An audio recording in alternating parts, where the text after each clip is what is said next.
پاک ارادے۔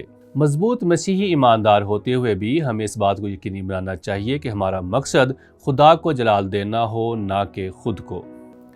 میں زکریا امیر ہوں۔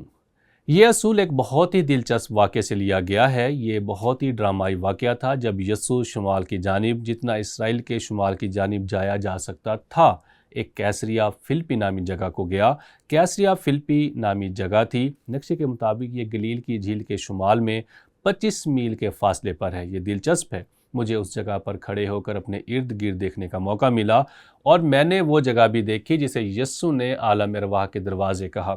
یہ ایک شیطانی علاقہ تھا، اور وہاں کھڑے ہو کر یسوع نے رسولوں کو تعلیم دی اور ان سے کچھ سوالات کیے۔ یہ بہت ہی دلچسپ تجربہ ہے جو آپ اسرائیل میں جا کر کبھی بھی کر سکتے ہیں، مگر وہاں کھڑے ہو کر ارد گرد کے اس علاقے کو دیکھنا جہاں شیطانی حرکات ہو رہی تھیں۔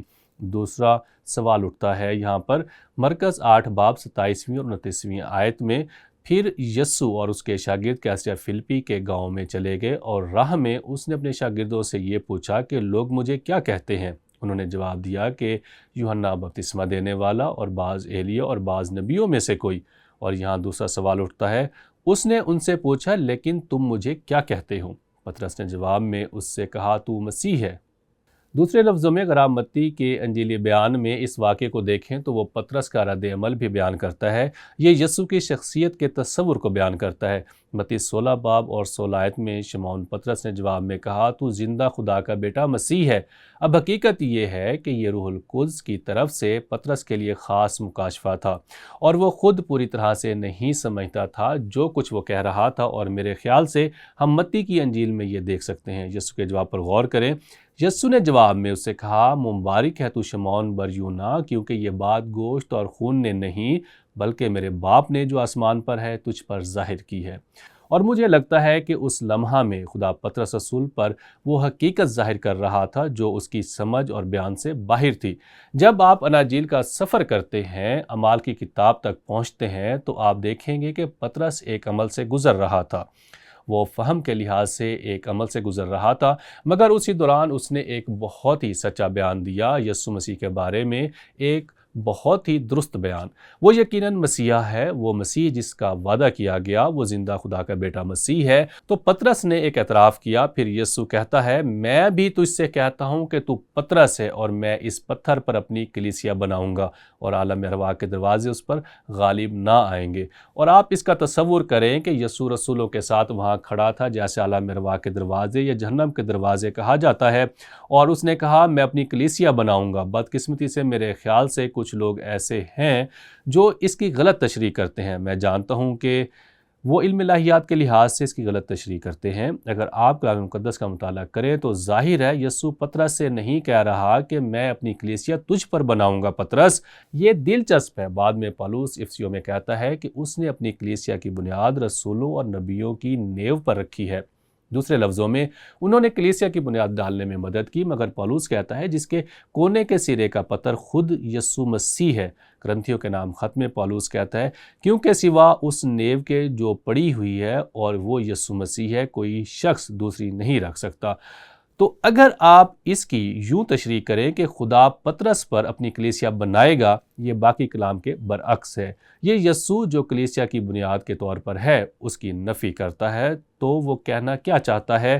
میرا ایمان ہے وہ یہ کہہ رہا ہے کہ یہ اعتراف جو تم نے ابھی کیا کہ تو زندہ خدا کا بیٹا مسیح ہے، اسی اعتراف پر، اسی سچائی پر خدا اپنی کلیسیا کی بنیاد رکھے گا۔ یسوع نے کہا، میں اپنی کلیسیا کی بنیاد رکھوں گا، اور عالم ارواح کے دروازے اس پر غالب نہ آئیں گے۔ تو یہ پطرس نے ایک بہت ہی سچا بیان دیا، یسوع کون ہے اور وہ کیا کرے گا، اس کے متعلق ایک بہت ہی سچا بیان۔ اب اس کے پیش نظر یہ دلچسپ ہے کہ یسوع نے وہ کہا جو اس کے ساتھ ہونے کو تھا۔ اس نے کہا، میرا قتل کیا جائے گا، میں مر جاؤں گا، وہ میری جان لے لیں گے، میں تیسرے دن جی اٹھوں گا۔ اور جب یسوع نے یہ کہا تو پطرس آگے بڑھا اور اس کو ملامت کرنے لگا اور کہا، اے خداوند، خدا نہ کرے یہ تجھ پر ہرگز نہیں آنے کا، یہاں آپ کے پاس کم سننے کی ایک اچھی مثال موجود ہے۔ اس نے یسوع کو یہ کہتے سنا کہ وہ مر جائے گا، مگر وہ یہ سننا بھول گیا جب اس نے کہا، میں جی اٹھوں گا۔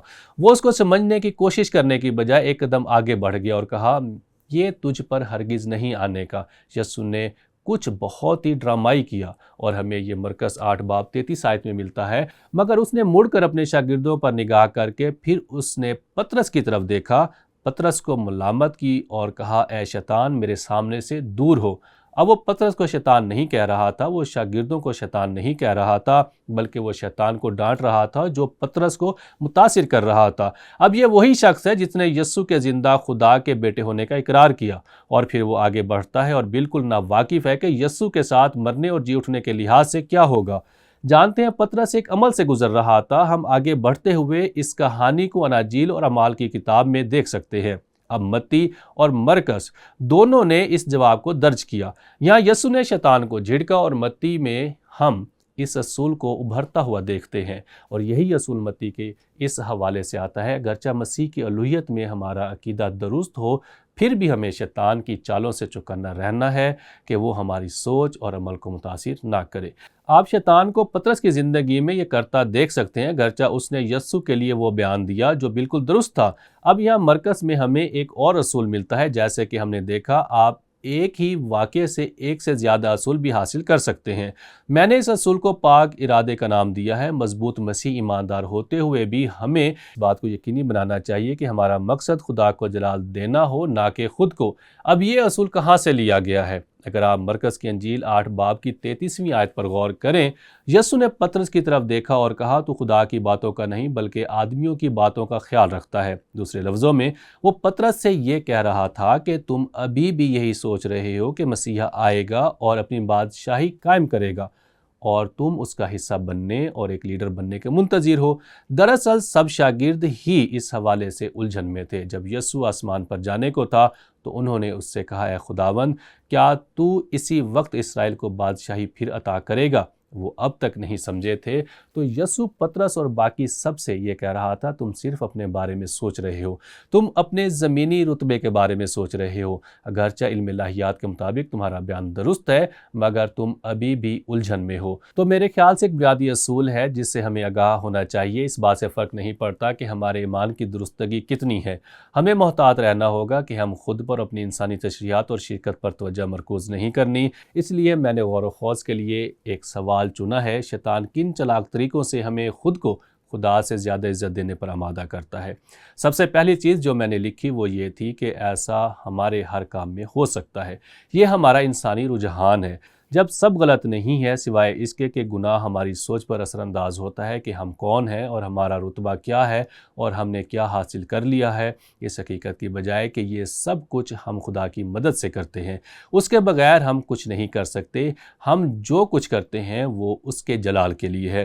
جو کچھ بھی ہم کرتے ہیں اس کے لیے کریڈٹ لینا بہت آسان ہے۔ ایک سوال جو میں خود سے کرتا ہوں وہ یہ ہے، میں ایسا کیوں کر رہا ہوں؟ اور یہ مجھے ایسا کرنے پر مجبور کرتا ہے، میں ایسا کر ہی کیوں رہا ہوں؟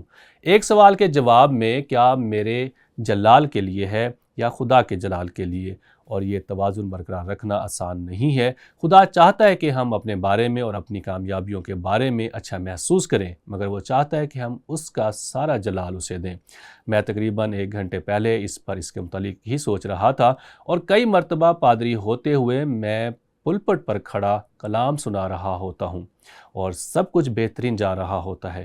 مجھے لگتا ہے کہ میں سب کچھ صحیح طرح کہہ رہا ہوں، میں بالکل واضح طور پر کہہ رہا ہوں، میں بے ساختہ طور سے کہہ رہا ہوں، اور پھر اچانک سے مجھے ایسا محسوس ہوتا ہے کہ فخر جب میں کلام بھی سنا رہا ہوتا ہوں اور مجھے یہ کلام کے دوران کہنا پڑتا ہے کہ خداوند میں جو کچھ کر رہا ہوں اس کا کریڈٹ لینے کے لیے مجھے معاف کر۔ اور مجھے لگتا ہے ہمیں ہمیشہ اس حقیقت سے آگاہ رہنا ہے کہ ہمیں سارا جلال خدا کو دینا ہے۔ مجھے موڈی بائبل اسکول کا ایک سٹوڈنٹ یاد ہے، جو بہت سال پہلے کی بات ہے، جب میں بھی سٹوڈنٹ تھا۔ وہ کلام سنا رہا تھا، اس نے اس طرح استعمال کیا، اس نے کہا، جانتے ہیں جب آپ کو پھول ملتے ہیں، کوئی آپ کو پھول دیتا ہے، وہ خوبصورت ہوتے ہیں، آپ اس شخص کا شکریہ ادا کرتے ہیں، آپ پھولوں کی خوشبو لیتے ہیں اور وہ پھول بہت اچھے لگتے ہیں اور آپ کی حوصلہ افزائی ہوتی ہے، اور پھر آپ انہیں اٹھا کر یسوع کے حوالے کر دیتے ہیں اور اس کو اس بات کے لیے جلال دیتے ہیں کہ اس نے وہ خوبصورت پھول بنائے۔